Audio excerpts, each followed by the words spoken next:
Hello, crafters! Tara, gawa tayo ng calendar.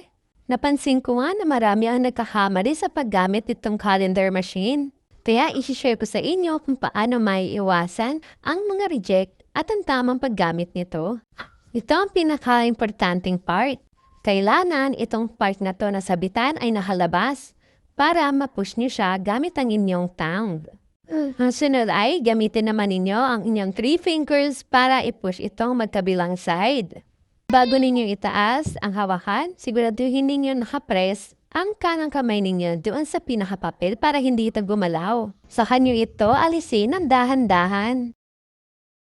At kapag ipapasok nyo na ulit siya, siguraduhin ninyo na nakaslant siya, mga 45 degrees.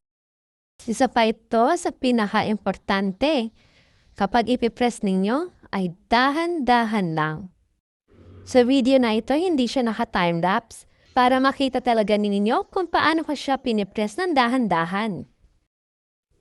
Saka ko lang siya didiinan ng husto kapag nakalatag na siya ng maayos. At ito na siya. Straight na straight at maayos ang pagkakapress. Thank you for watching! Bye!